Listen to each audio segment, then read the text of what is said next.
Pumunta si Jesus sa Jerusalem at pumasok sa templo at tiningnan niya ang lahat ng bagay doon. At dahil gumagabi na, lumabas siya at nagbalik sa Betania na kasama ang 12. Kinabukasan, nang pabalik na sila mula sa Betania, si Jesus ay nakaramdam ng gutom. Nakita niya sa di kalayuan ang isang malagong puno ng igos. Nilapitan niya ito upang tingnan kung may bunga. Dahil hindi pa panahon ng igos noon, wala siyang nakita kundi mga dahon lamang. Kaya't sinabi niya sa puno ng igos, Wala nang makakakain pa ng iyong bunga. ang sinabi niyang iyon ay narinig ng kanyang mga alagad. Pagdating nila sa Jerusalem, si Jesus ay pumasok sa templo.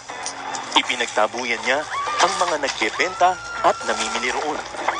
At ipinagtataob niya ang mga mesa ng mga namamalit ng salapi at ang mga upuan ng mga nagtitinda ng kalapati. Pinagbawalan din niyang tumawid sa patio ng templo ang mga may dalang paninda at tinuruan niya ang mga tao ng ganito. Nasusulat, ang aking tahanan ay tatawaging bahay dalanginan ng lahat ng bansa. Ngunit ginawa ninyo itong lungga ng mga magnanakaw. Narinig ito ng mga punong pari at ng mga tagapagturo ng kautusan. Buhat nooy, humanap na sila ng paraan upang patayin si Jesus. Subalit natatakot sila sa kanya dahil humahanga ang lahat sa kanyang mga turo. Pagsapit ng gabi, si Jesus at ang kanyang mga alagad ay muling lumabas ng lungsod. Kinaumagahan, pagdaan nila'y nakita nilang natuyo ang puno ng igos hanggang sa mga ugat nito.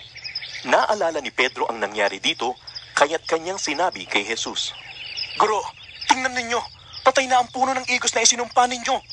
Sumagot si Jesus, Manalig kayo sa Diyos.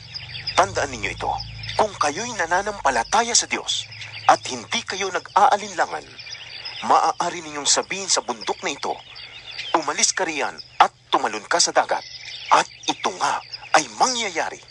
Kaya't sinasabi ko sa inyo, anuman ang hingin ninyo sa inyong panalangin, maniwala kayong natanggap na ninyo iyon at matatanggap nga ninyo iyon.